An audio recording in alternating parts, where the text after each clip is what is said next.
9절에 나옵니다. 하나님께서 말씀한 거죠. 이스라엘 자손의 원수를 미디안에게 갚으라.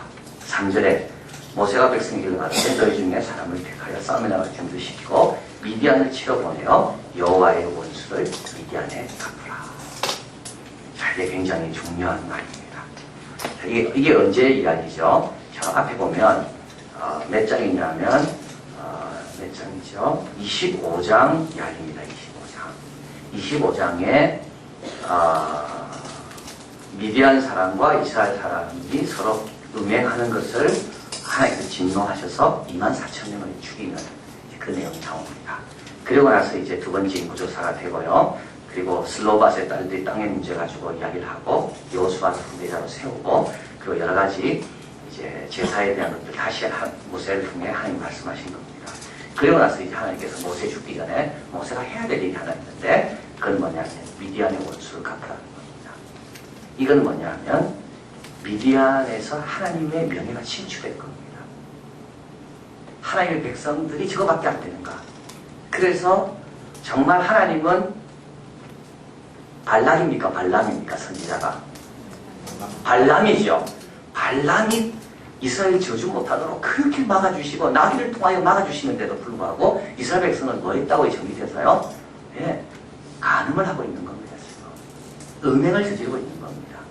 그래서 하나님은 발람이 혹시라도 이스라엘을 저주할까봐 나귀를 통해서 초자연적인 힘을 통해서 발람을 막고 계시는데 이스라엘 백성은 저 미디안 땅에서 미디안 여성들과 함께 음행하고 있는 겁니다. 그리고 음행했습니까? 그뿐만 아닙니다. 바알부올이라고 그 신에 절하고 있는 겁니다. 그래서 하나님의 이름이 그 땅에서 완전히 실추된 거예요. 하나님이 거기서 모욕을 당한 거예요. 그뿐만 아니라 하나님의 이스라엘 백성들도 거기서 모욕당한 거예요. 이스라엘 백성이 그밖에 안 되는가? 자, 그래서 하나님께서 모세에게 다 말씀한 다음에 마지막으로 네가 죽기 전에 하나 해야 될 일이 있는데 다시 이 명예를 회복해라. 그게 원수 갚는 겁니다. 하나님의 무너진 명예, 하나님의 무너진 이름, 그것을 다시 회복해라. 미디안 사람들은 지금 25장부터 지금까지 속으로 웃고 있을 겁니다. 아이고 이스라엘 백성 별거 아니네. 연병에 24,000명 죽고 뭐 힘도 없고 봐라 우리 전략이 승리했다. 여성들을 보내가지고 그들을 넘어뜨리게 하니까 그 남자들 미디안의 이스라엘 남자들 아무 지조도 없고 말씀도 안 지키는 하여튼 이스라엘 남자들은 정말 하나님 앞에 충성도 없는 그런 비열한 남자들이다. 미디안에서 말하고 있습니다. 이때 하나님께서 어떻게 하라고요? 미디안을 쳐서 하나님의 명예를 회복하라는 겁니다. 이게 뭐냐면 원수를 갚는다는 말입니다. 그 원수를 갚는다는 말이 내 증오를 드러내는 게 아니라 하나님의 그 이름, 하나님의 그 영광을 다시 회복하는 것.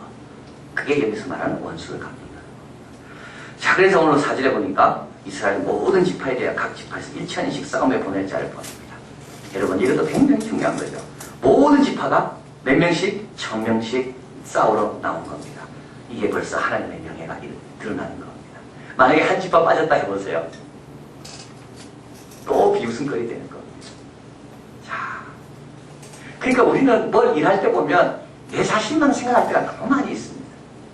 내가 이렇게 함으로 우리 하나님이 얼마나 비웃음될까 그런 걸 생각해야 되는데 그러지 않는다는 거예요. 내 마음대로 그냥 자, 1,000명씩 한 명씩 하나님께서 불러 모았습니다. 이때 정말 우리 지파는 안 나가. 우리 지파는 그런 싸움에 갔다가 괜히 고생하고 안 나가. 그래서 만약에 11지파만 나왔다. 그러면 하나님의 원수가 그게 됩니까? 안 됩니다. 하나님의 백성의 명예는 하나님의 명예를 드리는 것은 뭐냐면 싫든 좋든 우리가 모두가 하나 돼서 하나님 일에 나갈 때 그때 우리 하나님의 명예가 올라가는 겁니다. 그래서 자기를 사랑해가지고는 절대 하나님의 명예를 드러낼 수가 없다는 말입니다. 여기 비나스가 나옵니다. 비나스는 대제사장의 아들입니다. 대제사장 제 사람 아닙니까? 대제사장 될 사람은 사실 시체를 만지면 안 되는 겁니다. 근데 비나스는 그것보다 하나님의 열망, 하나님의 이름이 지금 이 가늠하는 이 모습을 볼 때 하나님이 얼마나 기분 나쁠까? 그래서 창을 들고 와서 죽인 사람입니다. 자기 이름보다, 자기 미래보다 비나스는 어떻게 보면 대제사장에서 끝날지도 모릅니다. 못할지도 몰라. 왜냐하면 네가 사람을 죽였으니까. 근데도 비누하스는 그것보다 이거는 하나님의 백성다운 모습이 아니다. 하나님께서 이런 사람을 사용하시는 거예요. 그래서 다시 1000명씩 모읍니다. 12,000명이 모였습니다. 비누하스가 앞장섭니다. 싸우러 가는 겁니다. 지금 어떻게 하고 있었어요? 레바논 미디안 사람들은 다 비웃고 있는 겁니다. 속으로. 이스라엘 별거 없구나. 그런데 8절에 여호와의 명하신 대로 미디안을 치어서 남자를 다 죽이고 8절에 죽인 자 외에 미디안 5왕을 죽였으니 미디안 왕들은 에위와 레겜과 수루와 후루와 레바며 또 부월의 아들 누구라고요? 발람. 발람이 갑자기 어떻게 되어 있나요 지금? 왕으로 되어 있는 겁니다. 왜 그럴까요? 발람이 뒤에서 조작했다는 말입니다. 발람은 처음에는 안 됐죠. 그래서 자기 길로 갔습니다. 근데 이 발람이 왕이 주겠다는 이 재물이 계속 생각나는 거예요. 그래서 다시 가서 가르쳐준 거예요. 어떻게? 남자를 유혹해. 남자를 유혹해가지고 이스라엘 백성들이 하나님 벌 받도록 해라. 그래서 그게 통하니까 발람이 뭐가 되어 있으면 갑자기 왕이 되는 거예요. 발람 좋아했을 겁니다. 이스라엘 백성들 어리석은 사람들. 아이고, 너가 뭐 선택받은 백성이냐? 너가 선택받은 자냐? 막 비웃고 있을 거예요.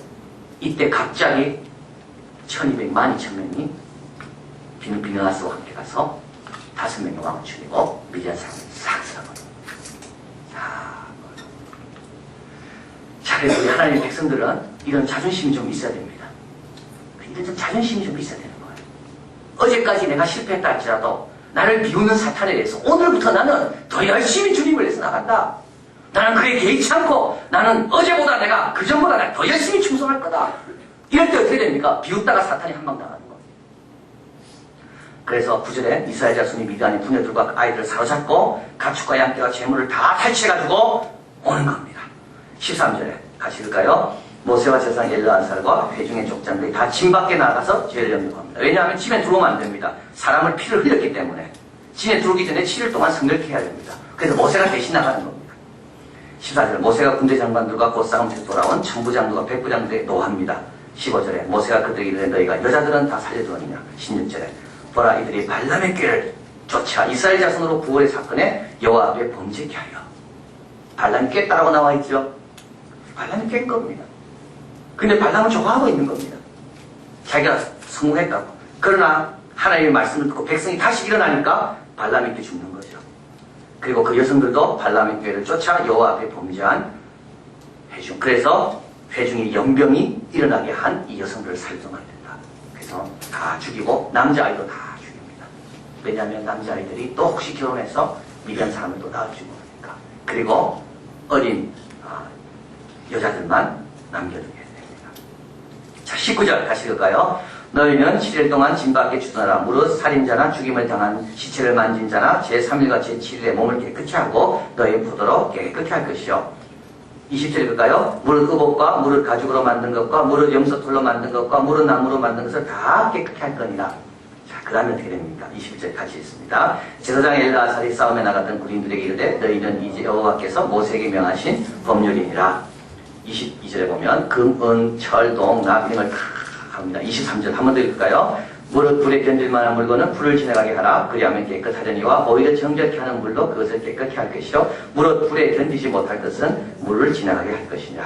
그리고 제7일에 옷을 빨아서 깨끗한 후에 어떻게 됩니까? 진에 들어옵니다. 이게 중요한 겁니다.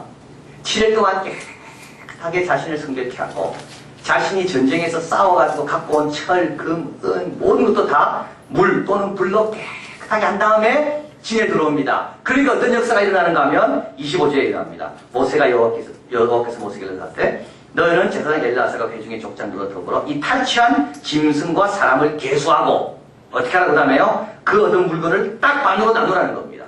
어떻게 하라고 그래서 싸움에 나간 사람이 반 가져가고 싸움에 안 나간 모든 이스라엘 백성 남은 사람에게 반을 주라는 겁니다. 이거는 굉장한 겁니다. 안 나갔잖아요. 안 싸웠잖아요, 이 사람들은.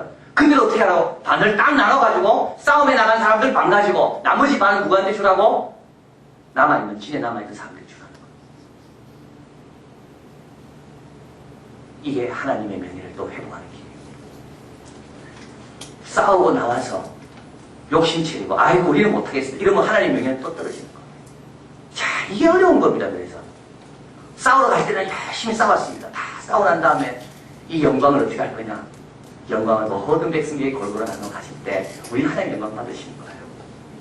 근데 그게 쉽습니까? 안 쉽습니다. 그래서 뭐가 필요한가요? 자신을 깨끗게 하는 게 필요한 겁니다. 내가 모든 것들을 불과 물을 통과하게 하는 게 필요한 겁니다. 그래서 내가 거룩하게 되고 깨끗하게 되면 나누는 것이 힘들지 않습니다. 그래서 하나님 앞에 통과시키는 거예요. 내 자신도 통과시키고 하나님도 통과시키고. 자, 그래서 27절에 그 얻은 물건을 반분하여 절반은 싸움에 나갔던 군인에게 주고 절반은 회중에게 나눠주고. 27절 28절 싸움에 나갔던 군인들로서는 사람이나 소나 낙이나 양떼 500분의 1을, 그래서 군인들도 반 얻었죠. 그것의 500분의 1, 500분의 1은 뭡니까? 0.2%를 제사장에게 주는 겁니다. 그리고 백성들도 자기가 받은 것의 50분의 1을, 0.2%를 누구에게 줍니까? 레위인들에게 주는 겁니다. 왜냐하면 제사장과 레위인들을 못 받거든요. 자, 그래서 군인들도 반중에 500분의 1을 취해가지고 제사장에게 주고, 또 일반 남은 사람들은 자기가 가는 건 50분의 1, 더 많이 줘야 되는 거죠. 50분의 1을 가지고 누구에게 줘요? 그거를 레위인들에게 주고. 그래서 골고루 다 나눠 가신 겁니다. 이때 하나님이 영광 받으시는 거죠. 그리고 쫙 세안입니다. 이렇게 32절부터 탈취물과 군인들이 다른 탈취물 외에 양이 67만, 전부 67만 5천원이에요. 근데 이걸 반으로 다 나누는 거예요. 그래서 30 얼마는 싸움에 나간 사람이 가져가고, 또 30 얼마는 또 진에 있던 사람이 가고, 그 중에 또 2%는 레위인들이 가져가고, 그 중에 0.2%는 제사장들이 가져가고. 그래서 이렇게 쭉 나오는 겁니다. 소가 또 42절에 모세가 싸움에 나갔던 자에게 나누어 줘 이스라엘 자손에게 준 절반, 곧 회중에 얻은 절반은 양이 33만 7,500여 쭉 이렇게 나오는 겁니다. 정확하게 앞에서 세시는 겁니다. 정확하게 나눴나. 자, 그리고 나서 이제 다 나눴습니다. 47절에 여호와께서 모세에게 명하신 것 같이 이스라엘 백성은 하나님의 영광이 또 드러나는 겁니다. 자, 그래서 하나님께서 싸우러 갈 사람 부를 때 다 지팡마다 나올 때 우리 하나님의 영광이 회복됩니다. 그리고 열심히 싸운 다음에 자기 싸운 것들을 다 나눌 때, 하나님의 명령에 따라서 다 나눌 때 우리 하나님의 영광이 드러납니다. 욕심 부리면 안 드러나는 거죠. 자, 근데 48절에 또 나오는 거 있습니다. 그게 뭐냐? 같이 있습니다. 군대의 장관들, 곧 천부장과 백부장들이 모세에게 나와서 그 49절에 있습니다. 그에게 고하되 당신의 종들의 영수한 군인을 계수한즉 우리 중 한 사람도 충나지 아니하였나이다. 이야, 한 사람도 죽지 않은 겁니다. 다친 것도 없습니다. 50절 읽을까요? 우리 각 사람이 얻은 바 금패물 곧 발목걸이, 손목걸이, 인장반지, 귀걸이, 팔걸이들을 여호와의 예물로 우리의 생명을 위하여 여호와 앞에 속자리고 가져왔나이다. 이건 무슨 말입니까? 숫자를 세하려 보니까 우리 중에 한 사람도 죽은 사람이 없다는 겁니다. 이들이 뭘 깨달았을까요? 아, 이 전쟁은 보통 전쟁이 아니구나. 이 엄청난 이 하나님의 전쟁에 우리가 참여했구나. 그래서 어떻게 됩니까? 너무 고맙구나. 그래서 그들이 하나님께 감사의 표현으로 뭘 가져옵니까? 예, 자기들이 가져가야 될 것들을 다 가져온 겁니다. 그게 어떻게 됐다고요? 천부장과 백부장이 여호와께 드린 거지의 금이 도합 1만 6,750세겔이다. 이걸 다 모아가지고 하나님 모세에게 가져옵니다. 군인들이 각기 자기를 위하여 탈취한 것입니다. 54절에 모세와 세상 엘라사리 천부장과 백부장들의 금을 취하여 회막에 들여서 여호와 앞 이스라엘 자손의 기념을 삼았다. 이게 무슨 말인가요? 이렇게 하면 하나님 영광 받는다는 말입니다. 이스라엘 백성들이 이렇게 할 때 하나님 영광 받는다는 겁니다. 이렇게 살아가는 겁니다. 하나는요, 하나님 부를 때 다 나서는 겁니다. 두 번째는 뭔가요? 예, 싸우고 난 다음에 그걸 골고 하나님 명령 따라 나서는 겁니다. 세 번째는 뭡니까? 하나님 해라 했습니까, 이거? 하나님 안 했습니다. 근데도 자기들이 보니까 하나님께서 이 전쟁에 우리와 함께 하셔서 이 큰 싸움을 무사히 끝나게 하셔서 너무 고마워요. 그래서 어떻게 해요? 자기 가진 것 하는 게 다 바치는 거. 이건 자원하는 거. 이건 자원제, 서원제. 이건 안 줘도 되는 건 하는 거예요. 그래서 그것이 가보니까 성전에 가득, 성막에 자기 집에 가득 있는 게 아니고 어디에 있다고? 하나님 앞에 가득. 우리 하나님 영광 받으시고.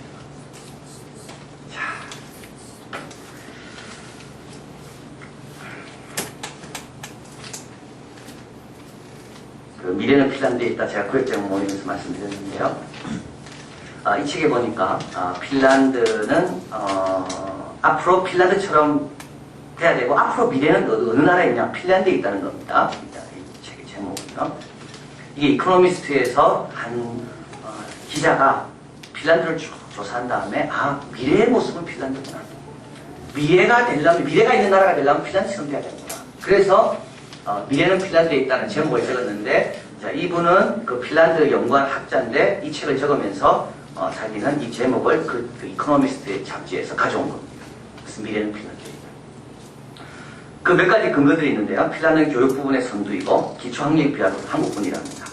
경제적 창의적 지수는 세계 1위고 환경 파괴 최소화, 폐기물 처리 등 미래 환경 확보에 지금 집중적으로 투자하고 있다는 거죠.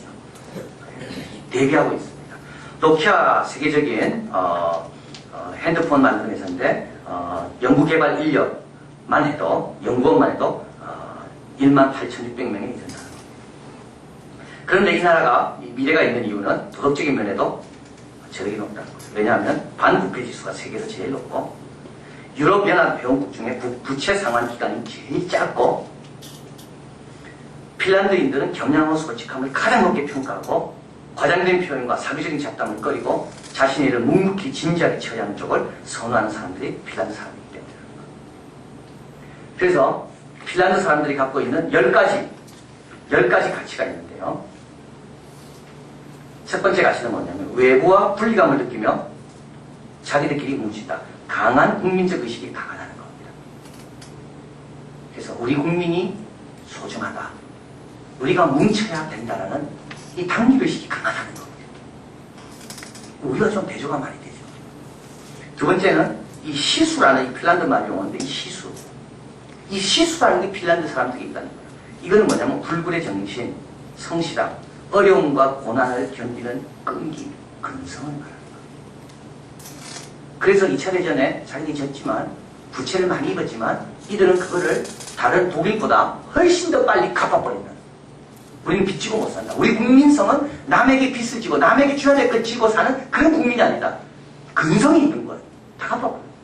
정직성, 채무에 대한 혐오, 신뢰성. 그리고 세계에서 아부가 통하지 않는 나라가 두 나라가 있답니다. 제일 아부가 통하지 않는 나라가 뉴질랜드와 핀란드랍니다. 이 사람들은 아부한다고 움직이는 사람들이에요.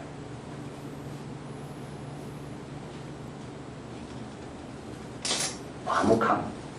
한꺼번에 5분에서 6분 이상 말을 하면 상대가 무엇을 감추고 떠드는지 의심하기 시작한다. 자, 그래서 이런 나라 사람들은 어떻게 돼요? 미래가 있는 겁니다. 이런 성도는 제가 보니까 미래가 있는 거예요. 자기가 말하는 것을 책임지는 사람. 빚진 것을 견디지 못하고 빨리 갚으려고 노력하는 사람. 불굴의 정신, 넘어지더라도 베드로처럼 또 일어나서 또 주님 따라가고 최선을 다하는 사람. 내가 한번 예수님 부인해서 참 예수님께 큰 죄 지었다면 내가 다음에 내가 거꾸로 매달릴게 내가. 이런 각오로 주님 앞에 나가는 사람. 이런 사람이 미래가 있는 거예요. 하나님 나라의 미래가 이런 사람에게 달려있다. 원수를 누가 갚습니까? 원수는 이런 사람이 갚습니다. 하나님 명예가 실추된 것을 누가 갚나요? 이 땅에서. 바로 이런 사람이 갚습니다. 가자 할 때 손 들고 나가는 겁니다. 하자 할 때 내가 여기 있다고 나가는 겁니다. 눈치 보지 않아. 저 사람 나가나 안 나가나 보지 않아. 하자 하면 그냥 하는 거예요. 다 얻어거도 욕심에 걸리지 않고 욕심에 올무에 잡히지 않고 과감하게 배설물로 주님 앞에 다 내놓는. 그리고 오늘 마지막에 주님께서 받은 은혜 생각할 때 난 더 드리고 싶다. 자, 이런 분들을 볼 때 어떻게 해요? 우리 하나님이 영광을 받는 겁니다.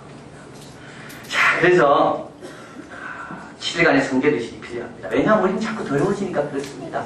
그리고 물질 보고 마음이 안 흔들릴 사람이 누가 있겠어요? 그죠? 금은 보고 안 흔들릴 사람이 누가 있겠어요? 나는 목숨을 걸고 싸웠는데 이 사람들 가만히 있는데 내가 싸운 내 희생과 내 헌신을 볼 때 이 가만히 있는 사람들한테 나눠주고 싶습니까? 안 나누고 싶습니다. 그래서 뭐가 필요해요? 7일간의 성결의식이 필요합니다. 주님 앞에 나와서 나를 깨끗하게 하고 그리고 또 내가 주님께서 받은 것, 내가 얻은 것도 주님 앞에 다 드리고 그리고 비누아스 같은 그런 용기 있는 사람도 필요하고 모세처럼 그 사명을 잘 감당하는 마지막 사명을 감당하는 모세 같은 분도 또 우리에게 필요하고 그래서 혼자만 안 됩니다. 그리고 그냥은 안 됩니다. 여러분 본능이 그냥 가지고는 절대 안 됩니다.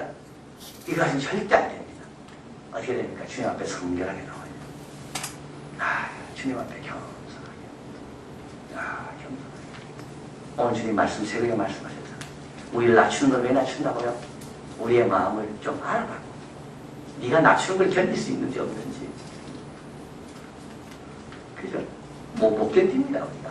그래서 우리가 내가 별거 아닙니다. 겸손해지는 거예요. 하나님을 또 높입니다. 왜 높일까요? 높였을 때 흔들리는 거지. 흔들리면 네가 좀 알라고. 그래서 우리는 7일간의 성결의식이 필요한 겁니다. 주님 앞에 나와서 또 새롭게 하고 또 회개하고 그래야지만이 물질도 관대하게 나누게 되고요. 이때 사람들이 하나님의 영광을 드러내죠. 또 자발적으로도 다 하게 되고 그리고 하나님이 명령할 때 빠짐없이 참여하는 것. 빠짐없이 참여하는 것. 자, 이게 너무 중요합니다. 12지파가 다 빠짐없이 참여하는 것. 그래서 어떻게 됐습니까? 54절 모세와 엘라사는 천부장과 백부장들 금을 취하여 회막에 들여 여호와 앞 이스라엘 자손의 기념으로 삼았더라. 손에 차고 다니는 것보다 발에 차고 다니는 것보다 여호와 앞에서 기념물로 있는 것이 훨씬 귀한 겁니다. 내 집에 숨겨두고 내 혼자 누리는 것보다 하나님의 영광을 위하여 하나님 집 앞에 하나님 앞에 갖다 두는 것이 훨씬 영광스럽습니다. 이때 우리 하나님 영광